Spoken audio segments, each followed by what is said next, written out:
antes de eu começar a palavra de hoje, vai abrindo a sua Bíblia em Mateus capítulo 5, versículo 1. Já abre lá. Antes de eu começar a ministrar hoje,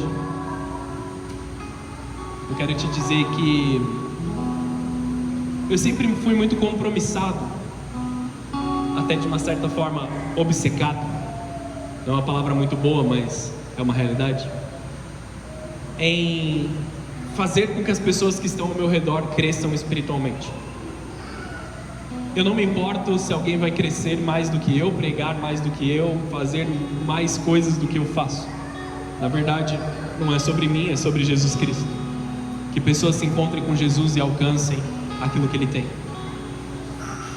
E eu sei que muitas vezes eu incomodo algumas pessoas ao meu redor, porque é sempre uma questão de intimidade, não uma cobrança segundo a carne, mas algo que leve as pessoas mais próximas de Jesus. A frase "deixa eu te pastorear" é uma frase que tem sido muito ouvida aqui nessa igreja, mas não por algo ruim, mas sim porque eu realmente quero que vocês alcancem um lugar alto na presença de Deus, que vocês alcancem algo que é imagem e semelhança de Jesus na tua vida. Eu quero que vocês cheguem em lugares e as pessoas reconheçam você como um discípulo. Eu não quero que você venha na igreja domingo após domingo, quarta após quarta, e isso somente dê uma acariciada no teu ego, você sinta aquele abraço gostoso. Essas coisas também tem aqui na presença de Deus, mas não é o foco.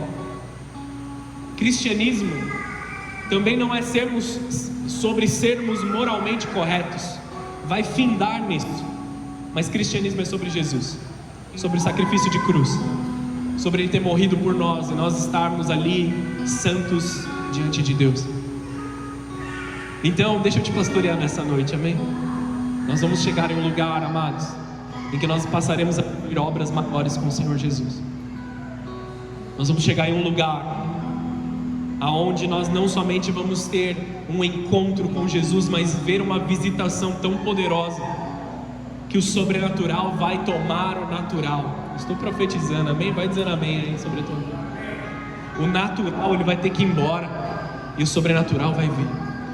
Quando você chegar no teu trabalho pela manhã, as pessoas não vão entender, mas vão falar assim: conversar com você me dá paz no coração, conversar com você faz com que meus problemas vão embora, conversar com você faz com que as coisas estejam mais leves.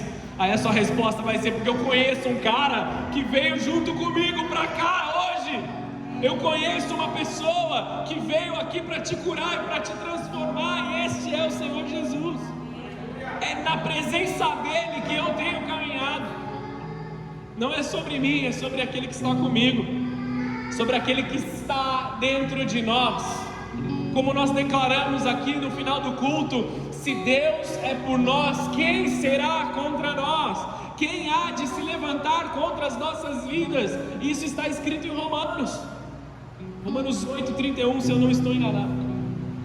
Não devemos temer nada dessas coisas, que Deus habitando em nós, esse é o selo, essa é a promessa, é tudo que nós precisamos. Amém, queridos? Então vamos para o texto de hoje. Mateus capítulo 5, no versículo 1.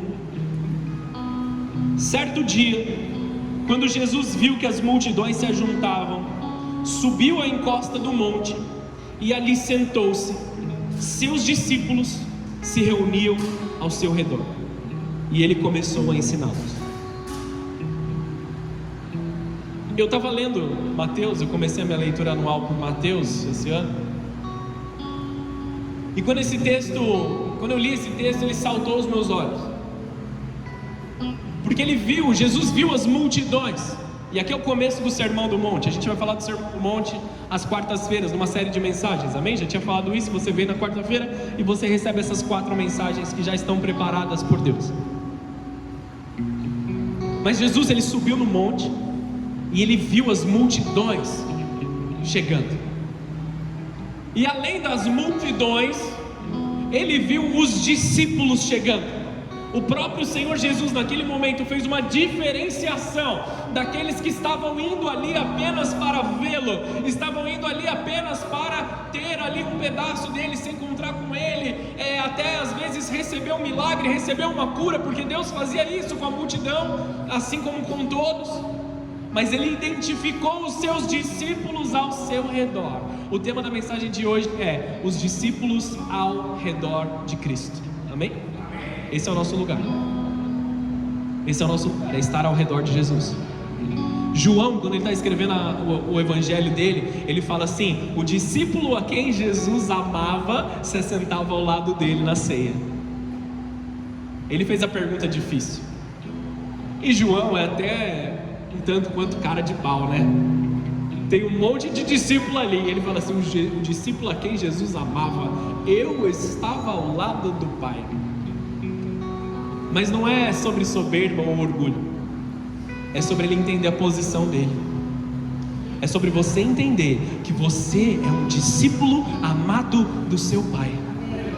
Apesar da brincadeira de João aqui, ele sabia muito bem quem ele era para Deus. Ele sabia muito bem aquilo que simbolizava estar sentado à cadeira ao lado de Jesus. Ele havia sido repreendido por isso lá no passado. Ele e Tiago, seu irmão, chegaram para Jesus: nos permita sentar à tua direita, à tua esquerda, quando tudo se concretizar. Não dá tempo de eu pregar sobre isso, mas vai entendendo aqui. Jesus, ele fala assim: vocês vão conquistar um lugar alto, vocês vão chegar lá, mas vocês vão participar do batismo que eu vou participar. Ele está falando sobre a morte, amém? A morte, o martírio. Mas sentar à minha destra e à minha esquerda cabe ao Pai conceder. Eles já tinham entendido o que simbolizava estar fisicamente ao lado de Deus. Eles já tinham entendido isso. Ele tinha entendido que naquele lugar era um lugar dele fazer perguntas para Jesus, era um lugar dele obter respostas de Deus. Às vezes nós conversamos e ministramos, e quantas vezes de muitas e muitas pessoas eu não ouvi a frase: Deus não me responde, ou Deus não fala comigo. E a realidade, amados, se nós não estivermos ao lado de Jesus, ou na presença do Espírito Santo, dificilmente nós vamos ouvir o Senhor. Não sei se vocês sabem, mas recentemente nós mudamos de casa, amém? E a minha vida, ela virou ali de ponta cabeça nessas últimas semanas, porque eu não tinha percebido que eu estou ficando velho, e alguns dos meus atributos, eles se manifestam um pouco mais agora. E eu sou o tipo de velho que se incomoda com desorganização. Amém? Tem alguém aqui que é assim comigo também? Levanta sua mão aí, confessa o pecado aí, vai. Tá velho, tá assim, tá incomodado com bagunça. Aleluia. Não precisa levantar a mão dos outros aí não. Só cada um confessa o seu. Porque nessa hora os casais começam. Fala aí. Foco, vamos lá. E aí a minha rotina mudou. A minha rotina de oração mudou, a minha rotina de leitura mudou. E eu falei: meu Deus, eu estou longe do Senhor, socorro, me ajuda, deixa eu voltar. Quando a gente mexe na rotina, quando a gente mexe nas coisas, a gente percebe rapidamente se nós estamos próximos ou distantes de Jesus. Estão entendendo aqui comigo ou não? Esse é o momento de nós ajustarmos todas as coisas, para garantirmos o nosso lugar ao lado de Jesus. Quando ele viu os seus discípulos ao redor, aí ele começa a ensiná-los. Amém? Amém. Vamos orar para entrar na mensagem de hoje. Feche teus olhos, abaixa a tua cabeça. Senhor Jesus, eu quero te pedir, Pai, fala com os teus servos. Nós estamos aqui para te ouvir. Nós estamos sentados aqui ao redor desse monte, Senhor. Nós estamos sentados ao redor, Deus, aqui da tua presença, ao redor da tua palavra aqui, Senhor. Fala conosco. Dá-nos olhos para ver, ouvidos para ouvir. Dá-nos uma mente que possa te compreender. Dá-nos uma nova convicção espiritual, para que nós possamos entrar debaixo desta revelação de que o Senhor está renovando todas as coisas, de que o Senhor está trazendo a bênção sobre as nossas vidas, de que o Senhor está trazendo a tua graça, o teu amor, o teu cuidado, para que nós possamos ser empoderados pela tua glória, pela tua presença mais uma vez aqui nessa noite. Senhor Jesus, vem com com a tua presença sobre os teus filhos.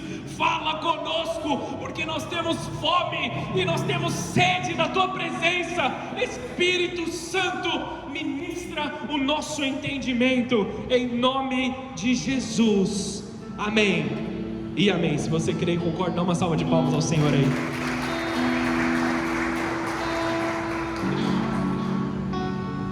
Jesus vê a multidão, mas ele não fala com todos da mesma forma. Nós meditamos sobre os encontros que a multidão e os discípulos tiveram com Jesus no ano passado. Nós sabemos de alguns que Jesus decidiu encontrar, por exemplo, Zaqueu, desce daí, eu vou cear na tua casa nessa noite. Eu escolho ter um encontro. O Pedro também, Pedro, deixa eu entrar no teu barco, dá um espacinho aí, eu vou entrar, vou usar teu barco para ministrar as pessoas. Foi o encontro que Jesus escolheu. Nós também vimos pessoas buscando encontrá-lo, como a mulher do fluxo de sangue. Infelizmente não temos o nome dessa moça na Bíblia, mas ela foi e caçou o encontro. Ela passou por todas as dificuldades, por todas as barreiras que haviam ali naquele tempo, se prostra e pega nas vestes de Jesus, e ela gera um encontro com Jesus. Vocês estão entendendo isso aqui? Isso aqui foi tudo que a gente ministrou ano passado. Só estou trazendo um breve resumo aqui em favor daqueles que não vieram. Ele sobe ao monte, se assenta, uma postura de quem vai ensinar com autoridade. E quem se aproxima não é a multidão, mas são os discípulos. Todos estão ali indo para ver, mas os que chegaram mais perto eram aqueles que Jesus estava procurando. Ele falou isso para todos, mas ele sabia que todos não iam seguir aquilo que ele estava dizendo. O sermão foi para a multidão, mas o alvo do sermão foi aqueles que estavam com seu coração disposto a receber. Essa é uma das marcas do discípulo. A multidão fica embaixo, os discípulos sobem mais um pouquinho. Os discípulos vão um pouquinho mais além. Os discípulos, eles andam com uma certa distância mais próximos de Jesus. Existem vários tipos de níveis de relacionamento. Você já deve ter escutado isso várias e várias vezes. Existem as multidões, existem os discípulos. Dentro dos discípulos existem os 12 discípulos, os 12 apóstolos. Dentro dos 12 apóstolos nós temos Pedro, Tiago e João, que viviam no barquinho. Lembra disso? Você do Ministério Infantil entendeu o que eu disse? E nós temos, além de todos eles, nós temos João, que era mais próximo. Existem níveis de relacionamento. Quer dizer que Jesus amava mais João, amava mais Pedro e Tiago?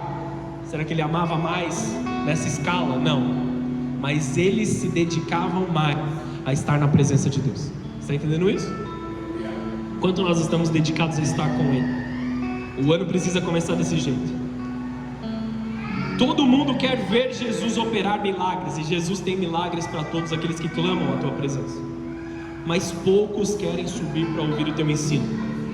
No reino de Deus, posição revela intenção. Diga comigo, posição revela intenção. Só para você dar aquela despertar, não precisa repetir mais. A multidão quer o que Jesus faz. O discípulo quer o que Jesus ensina. Eu quero o que Ele está me ensinando. A multidão viu os milagres. Jesus me cura. Jesus me dá uma ordem ali para que o meu filho seja curado, para que o meu servo seja curado. Entrega uma palavra para mim. Eu quero ouvir uma palavra, eu quero ter uma revelação. Os discípulos, eles se comportam de forma diferente. Jesus me ensina a orar. Estão entendendo a diferença aqui? Eu entendi que a capacidade para gerar estes milagres é da tua intimidade de oração, Jesus. Então, para que eu viva estas obras também, me ensina a orar como o Senhor ora. Eu quero a fonte e não a ponta dos dedos. Continua comigo? Eu quero o coração e não aquilo que Ele pode entregar para mim. Isso não é uma revelação nova para vocês. Quando Jesus começa a ensinar, Ele não está interessado em impressionar, mas em formar. O Sermão do Monte, ele não é um discurso para curiosos, é um manual para discípulos. Eu quero te desafiar, não agora, mas quando você chegar na sua casa, talvez amanhã cedo. Faz um propósito com o Senhor enquanto nós estivermos jejuando nesses 21 dias. e começa a ler de novo e de novo e de novo Mateus 5, 6 e 7. Você pode parar de ler Mateus 5, 6 e 7 quando você vive 100% do que está lá, amém? Aí você pode parar de ler. Esse é um manual, amados. Isso é algo ali que Jesus coloca sobre as nossas vidas, e Ele nos diz: vai lá, volta para o começo, deixa eu te lembrar os fundamentos, deixa eu te lembrar o que realmente é importante, deixa eu te lembrar aquilo que você precisa se apegar. Como pastor, eu já disse isso, mas eu estou compromissado em que as pessoas que frequentam essa igreja cresçam espiritualmente. E deixa eu já começar a te pastorear aqui hoje. Você quer crescer espiritualmente? Isso requer um compromisso. Se você já falou amém, os anjos já anotaram, amém? Isso requer um compromisso, isso requer uma postura diferente, isso requer um alinhamento com o propósito divino. Poxa, pastor, eu entrei aqui na igreja hoje, eu estou arrebentado, eu estou longe disso, eu não estou vivendo isso que o Senhor está falando, eu estou milhares de distância. Amados, não interessa onde você está, interessa que agora você vire a direção para o caminho que Jesus te chamou para caminhar. Não importa o quão distante você está do caminho, importa que você volte, que você dê o primeiro passo, e Jesus abre todas as coisas para que, mesmo que tudo esteja quebrado, Ele possa reconstruir as pontes, reconstruir a casa, reconstruir o propósito, trazer de volta o chamado. Já diga amém para o Senhor Jesus aí. Eu quero que você cresça espiritualmente, mas isso não significa nada se você não quiser crescer. Quando Jesus deixa de atrair as multidões, Ele passa a formar seus discípulos. Porque no primeiro momento, quando Ele se revela, Ele estava tentando identificar. Ele começa a fazer muitas coisas para que todos vejam. E aí Ele começa a falar em parábolas, para que alguns entendam. Ele estava separando, Ele estava buscando encontrar maturidade no meio da multidão. Ele estava o tempo todo tentando identificar quem eu posso trazer para mim. Mesmo Ele sendo Deus, entendendo o livre-arbítrio de que cada um de nós temos, Ele não chegou aqui na sua adolescência, já foi atrás dos 12 e já foi preparando os 12. Nem muito menos pegou os fariseus e mestres da palavra que já conheciam tudo. Ele falou assim: vou trazer esses caras aqui, eu pego 12 entre eles, dou um tapa neles, dou aquela ajeitadinha neles, para corrigir aquilo que precisa ser corrigido, porque ele já conhece a palavra. Vamos usar esses caras aqui, eles já são profetas já. Jesus, Ele vai na construção desde o começo. Ele se importa com o processo.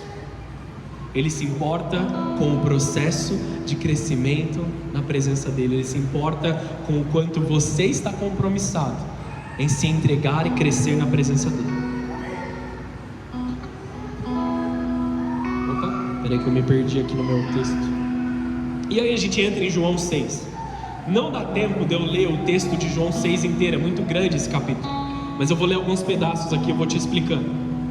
Se você quiser já ir abrindo a sua Bíblia aí em João 6, 26, ele começa cercado por multidões, e ele termina apenas com os discípulos que decidiram permanecer.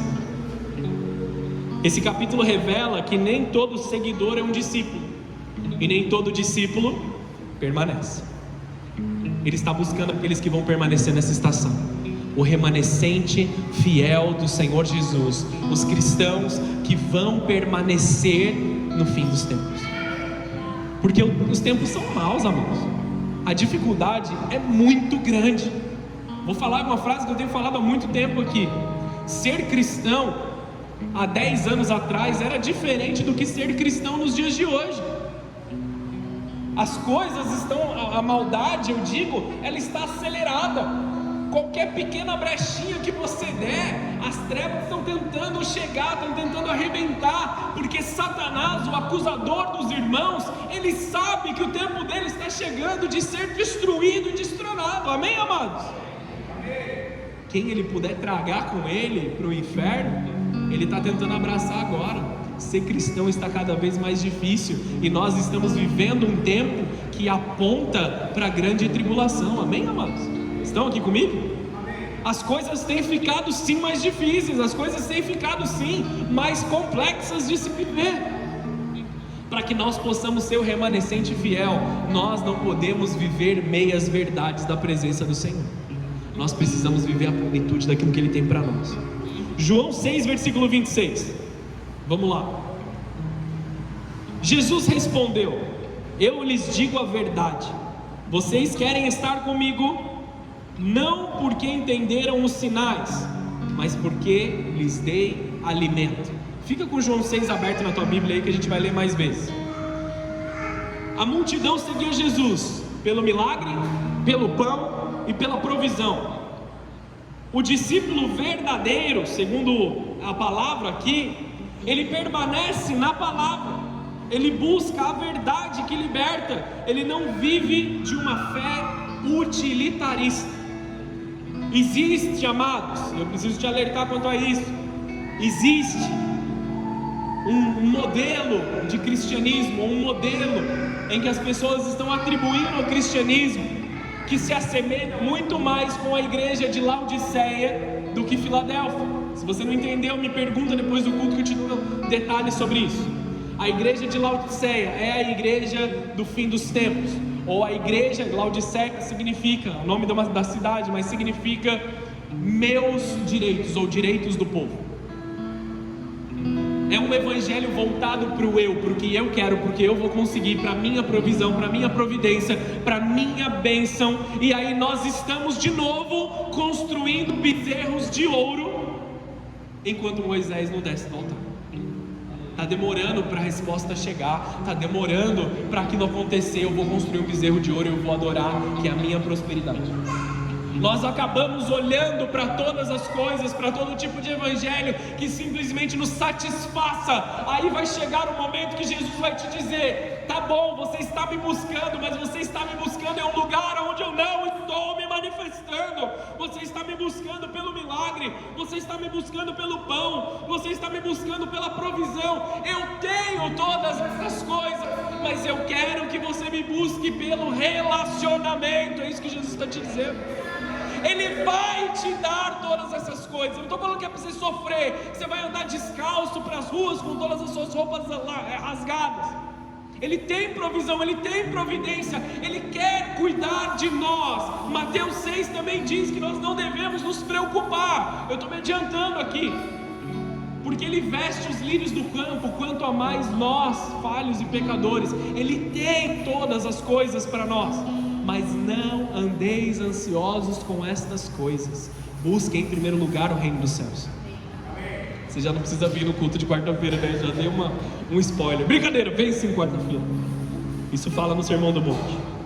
Permaneça na palavra, busque a verdade que liberta. Não viva uma fé utilitarista.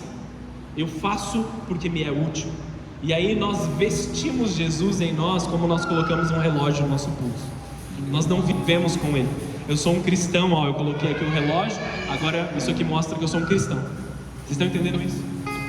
Eles vestem o cristianismo, ao invés de deixar ali ser entregue para o cristianismo. São coisas diferentes. Aqui começa a separação. A multidão quer o que Jesus pode dar, o discípulo quer quem Jesus é. Uma das coisas que mais me doeu quando eu ouvi de Deus, e eu sinto no meu espírito que eu preciso compartilhar, não estava no esboço. Uma das coisas que foi difícil de ouvir de Jesus foi um momento que Ele me parou. Nada estava dando certo, nada estava funcionando. Ele me para e Ele fala assim: filho, você já fez tudo o que você conseguia fazer segundo a sua vontade. Você já fez todas as opções que você podia ter feito nas suas escolhas. Por que você não faz na minha agora? Foi um momento ali, amados, que eu me senti envergonhado na presença de Deus, porque nada estava fluindo, nada estava acontecendo, e a gente ficava empurrando e tentando fazer as coisas. E aí Deus falou assim: busca encontrar o meu prazer e deixa eu fazer as grandes coisas na tua vida. É um tempo de obras maiores que nós vamos viver, mas não pode ser segundo a nossa própria vontade, tem que ser segundo a vontade dele. Eu já tentei tudo que eu podia ter feito segundo a minha força, segundo a minha inteligência. E eu até me julgo uma pessoa um tanto inteligente. Só que comparado com Deus, eu não tenho nada, eu não sou nada, eu não posso alcançar nada, amados. Por mais inteligente que eu seja, por mais preparado que eu seja, por mais estudado que qualquer um de nós possa ser, por mais viajado que sejamos, ou seja lá o que seja uma qualidade, não importa o quanto nós conseguimos chegar. A Bíblia diz em Romanos 3:23: todos carecem da glória de Deus, porque não atingimos o padrão de Deus. Essa é a realidade. Então importa que ele cresça e que eu diminua mais uma vez. João 6:27. Jesus ele confronta uma fé superficial, ele chama a maturidade. 6:27 diz assim: não se preocupem tanto com as coisas que se estragam, como a comida, mas usem suas energias buscando o alimento que permanece para a vida eterna, o qual o Filho do Homem pode lhes dar, pois Deus, o Pai, colocou em mim o seu selo de aprovação. Amém? Amém. Jesus não alimenta o comodismo espiritual, ele confronta o discipulado raso, exatamente como Hebreus 5, não precisa abrir, mas eu vou ler aqui. Hebreus 5, 12 e 14. A essa altura já deveriam ensinar outras pessoas. No entanto, precisam que alguém lhes ensine novamente os conceitos básicos da palavra de Deus. Ainda precisam de leite, não podem ingerir alimento sólido. Quem se alimenta de leite ainda é uma criança, não sabe o que é justo. O alimento sólido é para os adultos, que pela prática constante são capazes de distinguir entre o certo e o errado. E eu profetizo sobre a tua vida que está aqui nessa noite, que você se levanta como um verdadeiro discípulo de Deus, como um verdadeiro filho do Senhor, um verdadeiro cristão, que não se contenta com o raso, que aceita o confronto e que deseja, anseia um alimento sólido que só pode vir de Jesus. Eu quero Jesus e nada parecido com Ele. Eu quero o verdadeiro, não imitações baratas. Você vai se levantar com autoridade nos próximos dias de um verdadeiro discípulo que sabe medir e discernir um alimento raso e um alimento sólido, algo que é simples, mas não tem poder de te levantar, e algo que realmente vai sustentar a tua caminhada. Se você crê e recebe, dá uma salva de palmas ao Senhor.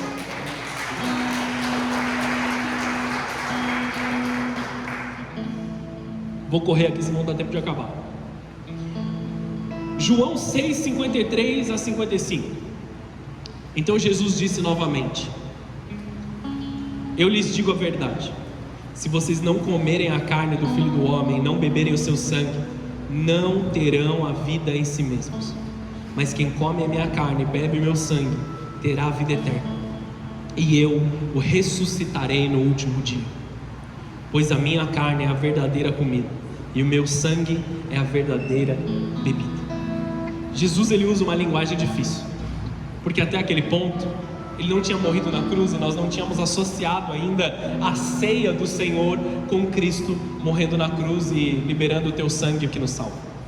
Então aquilo que ele disse ali foi muito esquisito para as pessoas que ouviram. Como assim a gente vai comer a carne desse homem e beber o sangue desse homem? Isso está tudo errado segundo a palavra de Deus, não faz o menor sentido. Só que o que Jesus estava dizendo não era sobre algo físico que aconteceria, mas algo espiritual. Vocês vão se alimentar do que eu tenho me alimentado. O próprio Jesus diz: eu tenho um alimento para comer, que é fazer a vontade do meu Pai. Amém? E ele está bebendo do sangue que é o perdão sobre as nossas vidas. Existe uma bebida que nós vamos beber, uma bebida de perdão celestial derramado sobre as nossas vidas. Eu não sei o que você entrou carregando aqui nesta noite, eu não sei o que está pesando sobre os teus ombros, mas o santo perdão de Jesus Cristo está vindo sobre você e te dizendo: tudo já está debaixo do sangue. Deixa eu te trazer para mais perto de mim, porque eu quero colocar dentro de você um nível de glória mais elevado, para que você viva novas coisas. Ele não tenta se explicar para manter a multidão, ele testa quem está disposto a permanecer. A multidão olhou para aquilo e falou: que esquisito, eu vou embora. Os discípulos foram até Jesus para ver o que ia acontecer. Jesus, eu não entendi ainda, deixa eu ficar aqui até que eu entenda. Quantas vezes nós não estamos começando algo novo e nós desistimos porque nós não entendemos nos primeiros 5, 10, 30 minutos? Quem já viveu isso? Eu vou aprender algo novo, eu vou aprender algo que seja realmente relevante, significante. E aí 5 minutos você não entendeu nada, 10 minutos você não entendeu nada, passou 1 hora, você continua não entendendo nada. Aí você abandona, deixa tudo de lado, mesmo com a disponibilidade de você aprender. Quanto nós vamos ganhar se nós desistirmos? O que nós podemos alcançar se nós virarmos as costas para aquilo que Deus tem para nós? Ensino, amadurecimento, crescimento requer tempo, requer a sua paciência, requer o seu olhar cuidadoso para as coisas, requer que você continue ouvindo a voz até que você entenda aquilo que Jesus tem. Continue ouvindo a voz, mesmo que você não entenda, continue fazendo aquilo que Ele te pediu para você fazer. Aqui Ele não tenta explicar, Ele só continua. E nós entendemos que o discipulado custa tudo. O discípulo verdadeiro, ele aceita o mistério, ele abraça a cruz, ele entende que seguir Jesus envolve entrega total. Aí ocorre a separação. João 6,60. Muitos dos seus discípulos, eles se chamavam discípulos até aquele momento, muitos dos seus discípulos disseram: sua mensagem é dura, quem é capaz de aceitá-la? Quantas vezes você não saiu da igreja falando assim: que mensagem difícil, que situação difícil, eu não consigo viver isso. E Jesus, Ele não quer te julgar. Esse é o papel de Satanás, amém, amados? Nós não estamos aqui para ser julgados. E se Satanás está tentando colocar palavras de juízo sobre a tua cabeça, elas estão quebradas em nome de Jesus. Não tem nenhuma autoridade sobre o teu coração, somente Jesus tem. Aqueles que eram anteriormente discípulos, eles olharam para Jesus e disseram: que palavras duras, Senhor, eu não posso viver nesse formato que você quer. Ou na verdade eles estavam dizendo isso, mas escondendo uma realidade: eu não quero viver dessa forma. Por isso eles foram embora. Não é porque eles não conseguiam, porque a realidade é que eu, vocês, Pedro, Tiago, João e todos eles, ninguém consegue, se não for pela graça. Nenhum de nós consegue viver o Evangelho na sua plenitude, se não formos dependentes do Espírito Santo e da graça. Então não é sobre a sua força para fazer acontecer, é sobre aquilo que Jesus vai colocar na tua vida, é sobre o que o Senhor vai te capacitar para você viver, amados. A palavra se torna um filtro. Para a multidão ela é pesada demais, para o discípulo ela é vida. Talvez você não tenha gostado do que ouviu de Jesus, mas quando nós estamos num lugar de discípulos verdadeiros, nós nos alimentamos dela, nós nos saciamos dessa palavra. Aqui nessa casa hoje se cumpre João 8, 31 e 32. Jesus disse aos judeus que creram nele: vocês são verdadeiramente meus discípulos se permanecerem fiéis aos meus ensinamentos. Então conhecerão a verdade, e a verdade os libertará. Na presença de Deus, por mais que a palavra seja difícil aos nossos olhos, por mais que a revelação seja dura a princípio, por mais que seja amargo na nossa boca, quando toca o nosso espírito, quando toca o nosso estômago, ela é libertação, ela é transformação, ela é vida, ela é alegria, ela é satisfação plena em Cristo. Então mesmo que você não entenda, receba este alimento sobre você e continue a sua caminhada com Cristo, porque Ele quer fazer de você um discípulo verdadeiro. No discipulado é que existe a verdadeira libertação. Antes de eu dizer o que eu vou dizer, eu preciso fazer um disclaimer. Eu não tenho nada contra grandes eventos. Amém? Eles são maravilhosos. Eu amo estar lá. Eu amo estar presente. Um seminário de cura e libertação, congressos e todas essas coisas são maravilhosas. Mas a libertação verdadeira, ela acontece no dia a dia com Jesus, na comunhão dos santos, nas células. Eu conheço mais testemunhos de libertação numa célula do que grandes eventos, porque ali haviam pessoas que tinham vontade. Então quer dizer que eu não preciso ir mais? Entendeu errado. Amém, amados? Você precisa pegar aquilo que você recebeu lá e trazer para o seu dia a dia com Jesus. Trazer para o seu dia a dia. Porque muitos nos dias de hoje estão pulando de evento em evento, de coisa, de história. Vai ter um negócio lá, vai ter um negócio de prosperidade ali, vai ter um negócio de libertação ali, vai ter um negócio de casamento ali. Eu sou solteiro, eu preciso achar alguém, eu vou naquele culto lá específico. Amém, solteiros? Amém. A libertação a sua libertação está no discipulado. Porque os solteiros aqui dessa casa não vão se casar com qualquer um, amém, amados? Vão se casar com o discípulo do Senhor Jesus, amém? Em nome de Jesus, glória a Deus. Infelizmente muitos abandonaram Jesus quando as palavras duras chegaram. E aí João 6,66, nesse momento muitos dos seus discípulos se afastaram dele e o abandonaram. Essa é a parte triste. Esse versículo é um divisor de águas. Jesus, ele perde números. Aí você pode falar assim: o ministério dele ficou menos eficiente, menos efetivo. Pelo contrário, quando os números vão embora, vem o exército preparado. Tinha um exército muito grande para caminhar junto com Gideão.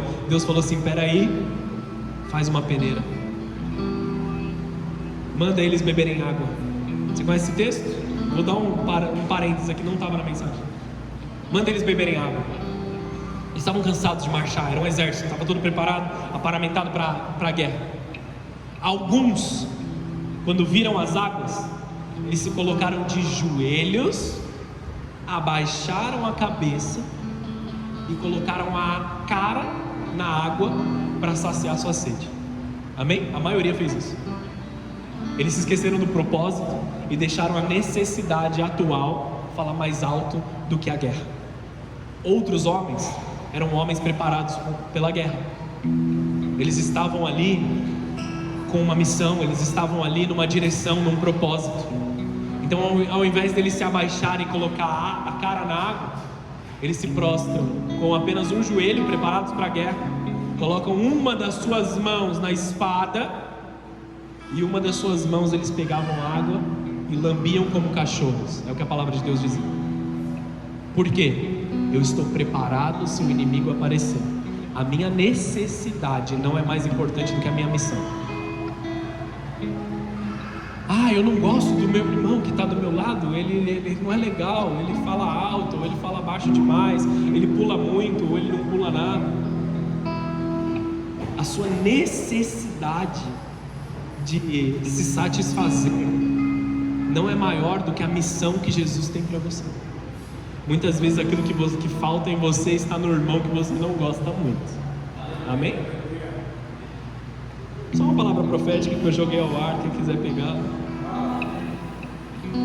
Jesus perde em números ali, mas ele acrescenta em propósito. Jesus está acrescentando propósito. Eu não quero que ninguém nessa casa se perca, mas eu estou querendo subir mais um pouquinho. Quem quer ir comigo? Eu não quero que ninguém se afaste, que alguém vire as costas porque a palavra é difícil. Esse ano vai ter cajadado o ano inteiro. Não é isso que eu estou dizendo. Eu estou te chamando para a gente ir para um lugar mais alto. Eu estou te chamando para a gente crescer na presença do Senhor, para a gente viver propósito. Multidão segue enquanto é conveniente, discípulo permanece mesmo quando parece difícil. Isso se conecta diretamente a que nós vivemos o discipulado somos consolidados na presença de Deus e nos tornamos perseverantes em tudo que nós vivemos. Quando nós consolidamos a nossa fé, ou quando a nossa convicção de fé é mais forte, a nossa perseverança aumenta, a nossa esperança aumenta, a nossa fé de que todas as coisas vão acontecer, ela é muito poderosa. Um novo convertido que não teve experiências com Deus, ele chora e ele se frustra toda vez que aparece uma situação sobre ele. Já um homem mais maduro, uma mulher mais madura em Deus, quando ele vê uma dificuldade, ele vai orar, porque assim como Deus fez lá no passado, Deus é fiel e justo para continuar fazendo no presente. Assim como Deus foi fiel lá atrás, Ele continua sendo fiel sobre a tua vida, Ele continua crescendo sobre você. Então, ao invés de você se desesperar, dobra o seu joelho, procura as pessoas que podem te ajudar verdadeiramente. Eu preciso de um irmão para orar comigo, eu preciso de uma irmã que já caminhou nesse problema para ajoelhar do meu lado e orar junto comigo. Eu preciso de alguém que tenha realmente uma boa intenção para orar, para me discipular, para me ensinar. Eu me submeto ao melhor de Deus nessa estação. Amém, amados? Porque muitos se desesperam e saem correndo,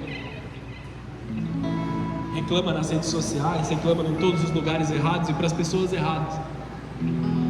Chora no colo de Deus e Ele vai te consolar. Jesus, Ele não força ninguém. E essa parte aqui, ela é assustadora para alguns. Para mim foi, quando eu li pela primeira vez, agora eu entendo um pouco mais. Em João 6,67. Abre aí ou olha para o telão. Estou chegando no fim, tá bom? Já vai acabar. Muito obrigado, vocês são maravilhosos. Senhor Jesus, me perdoa. O orgulho está chegando. João 6,67. Então Jesus se voltou para os 12 e perguntou: vocês também vão embora? Difícil, né? Jesus viu a galera indo embora, mas Ele sabia muito bem aquilo que Ele estava vivendo. Ele olha para os 12 com cara de Turma da Mônica, sabe Turma da Mônica? Aquele olhão assim, regalado, tudo olhando assim para Ele.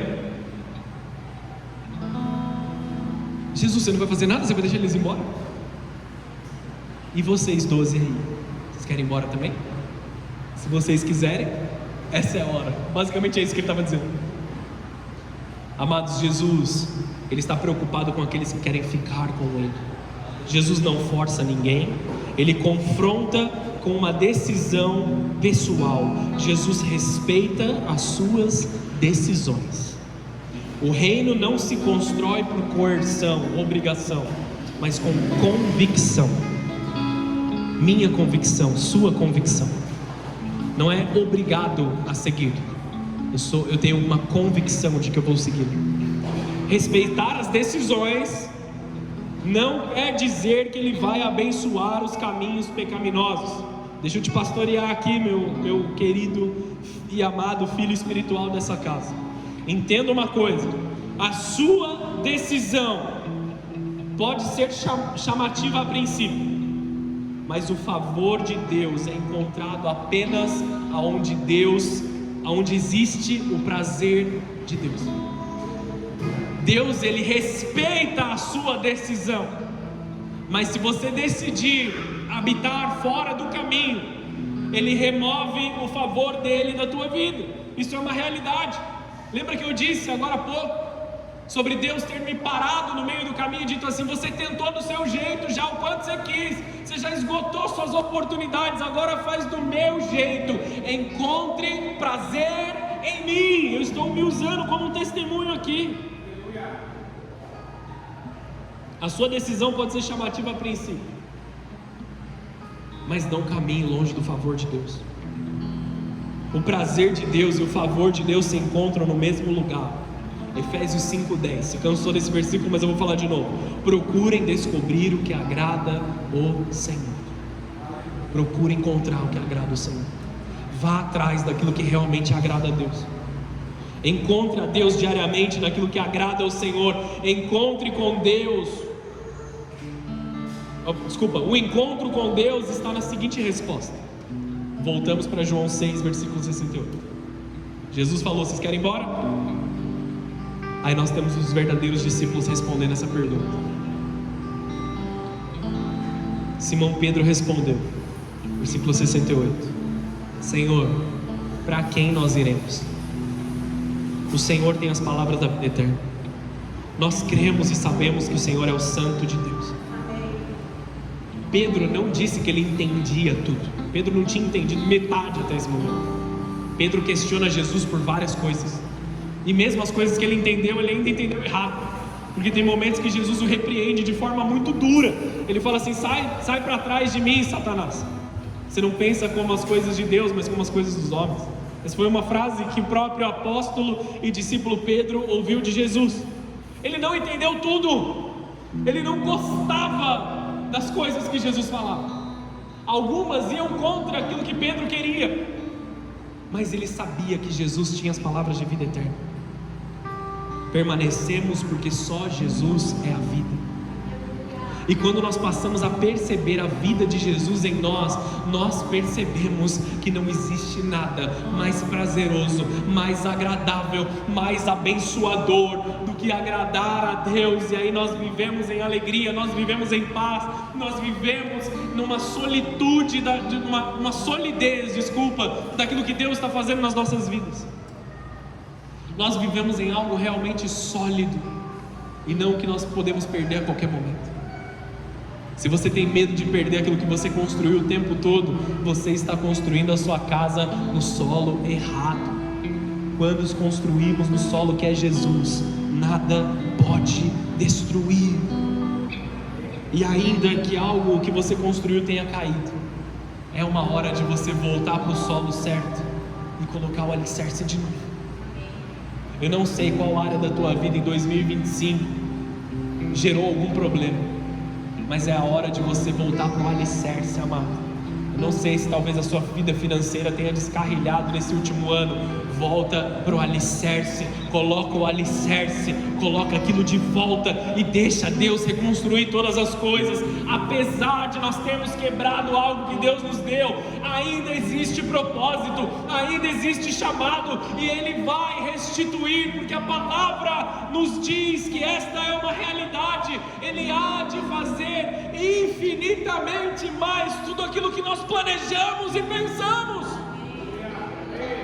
O teu coração tem que estar no lugar certo e não sair daquele lugar. Isso é discipulado verdadeiro. Não é baseado em emoções, não é baseado em conveniência, é baseado em convicção e encontros verdadeiros com Jesus. A multidão busca o pão, o discípulo busca a vida. A multidão se escandaliza com a cruz, o discípulo se rende à cruz. A multidão abandona quando o discurso é duro, o discípulo permanece porque foi consolidado na verdade. Para encerrarmos, 10 características do discípulo. Isso é muito rápido. Em primeiro lugar, o discípulo permanece na palavra de Cristo. Pode faltar tudo, pode faltar alimento, pode faltar conforto, pode faltar todas as coisas. A palavra de Deus é o primeiro lugar. Eu me encontrei com Jesus tal dia.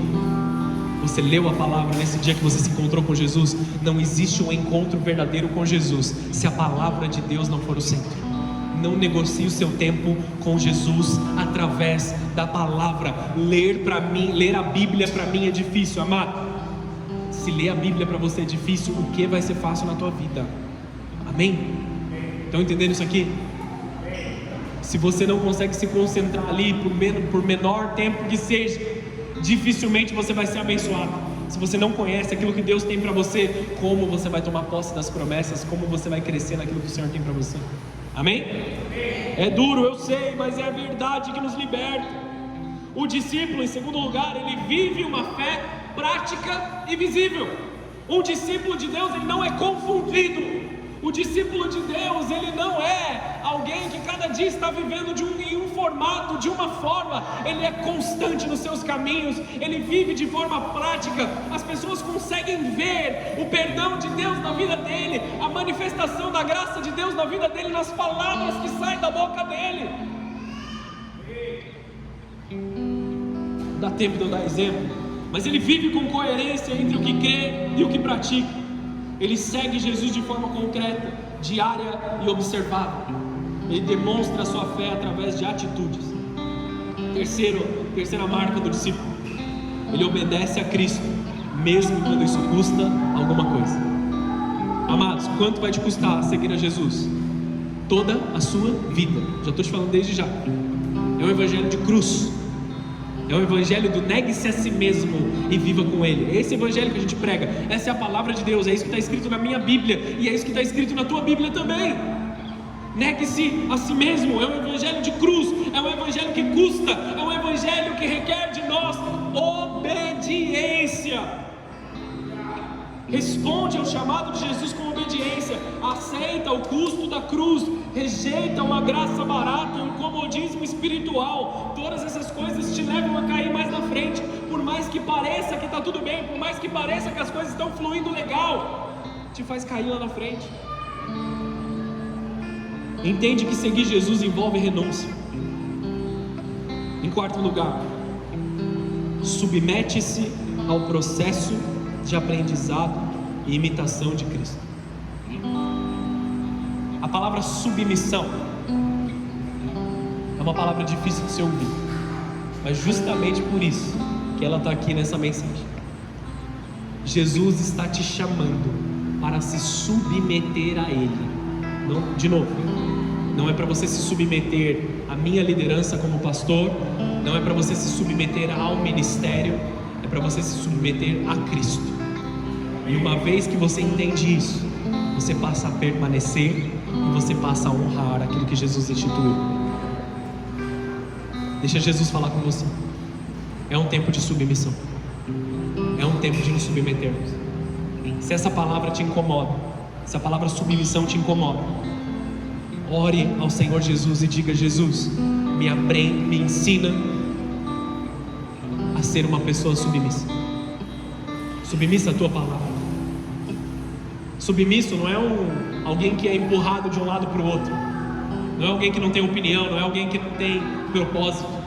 É alguém que se coloca debaixo do propósito de Deus e recebe empoderamento dos céus. A autoridade de Jesus estava baseada na sua submissão a Deus. Quando ele prega no templo, os fariseus, os mestres da lei, eles falam assim: ele está pregando com autoridade. E as multidões começaram a reparar: ele prega com mais autoridade do que os escribas e os fariseus, porque ele estava submetido a uma autoridade celestial. Aprende com Jesus, imita o seu caráter e seus valores, permite ser moldado pelo Espírito Santo, aceita correção e direção espiritual. Ninguém manda em mim, ninguém paga meus boletos, faço o que eu quero, com vontade. Já vivi assim também, quebrei a cara com força. Quando eu aprendi a me submeter a Ele, as coisas começaram a mudar. Quinto lugar, busca maturidade espiritual. É o que eu tenho falado. O discípulo não se conforma com o raso. Ele deseja alimento sólido na palavra. Ele cresce no discernimento entre o bem e o mal. Ele pratica o que aprende, exercitando a sua fé. Sexto, vive em comunhão e na prática dos fundamentos. Não é possível ser um discípulo de Cristo sozinho. Não é possível ser cristão sozinho. Não é possível viver com Jesus, a palavra de Deus, viver na igreja sem estar conectado com os outros filhos de Deus. É necessária comunhão, é um tempo de conexão uns com os outros. Precisamos caminhar em uma comunidade de fé, perseverar na doutrina, na comunhão, na oração, partir do pão. Eita Deus, amém? Receberam? Deu para ouvir. Sétimo, é perseverante até o fim. Nada pode abalar a fé. Nada, nenhuma onda, nenhuma chuva, nenhum vendaval tira ele do lugar onde ele deve estar. Ele mantém uma dedicação constante, ainda que certos dias sejam mais difíceis, ainda que certos dias sejam mais desafiadores. Você orar e você crer, porque é mais fácil crer quando as coisas estão bem. Quando as coisas não estão bem, requer um pouco mais de nós, da nossa força, da nossa energia ali, de orar, de nos desgastar na presença de Deus. Ele não perde o foco da linha de chegada. Ele permanece fiel mesmo em meio às pressões, perseguições e dificuldades. 8º lugar, permite-se ser discipulado e ajuda outros a serem discipulados.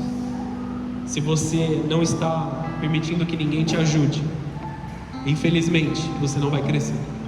Eu tenho pessoas que todos os dias eu busco a eles por orientação, por direção. Eu tenho pessoas que me discipulam. Eu sou um pastor há 9 anos e eu tenho pastores, eu tenho pessoas que cuidam da minha vida espiritual. Eu tenho mentores espirituais, eu tenho pessoas das quais eu ligo e peço ajuda mesmo quando as coisas estão difíceis. Amém? Todos nós precisamos disso. Eis aqui pastores que estão disponíveis para vocês. Vou mandar uma mensagem, eles devem estar ocupados demais. É meu trabalho, amados. Me manda uma mensagem, me faz uma ligação, ainda que eu esteja ocupado naquele momento, eu vou te falar, aí, eu já te ligo, me dá alguns minutos. Amém? Estão entendendo? 9, vive com temor do Senhor, reverência, respeito profundo com Deus. Em 10º, vive com consciência do envio. Você não é dessa terra, você não é daqui, nós somos peregrinos que estamos passando por aqui. O discípulo verdadeiro, ele vive com uma consciência de que ele foi enviado para causar transformação aqui na terra. Ele foi enviado para buscar as ovelhas perdidas do Pai e trazê-las de volta para o aprisco. Eu e vocês precisamos ter uma consciência de onde quer que nós estejamos, nós estamos debaixo de um envio. Fecha os teus olhos, abaixa a tua cabeça.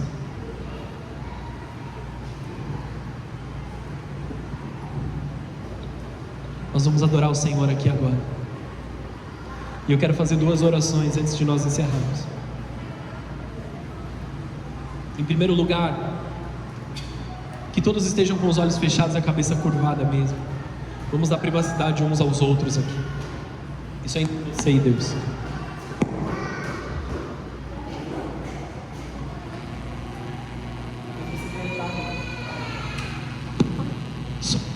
Talvez você tenha entrado nessa igreja pela primeira, segunda, terceira vez.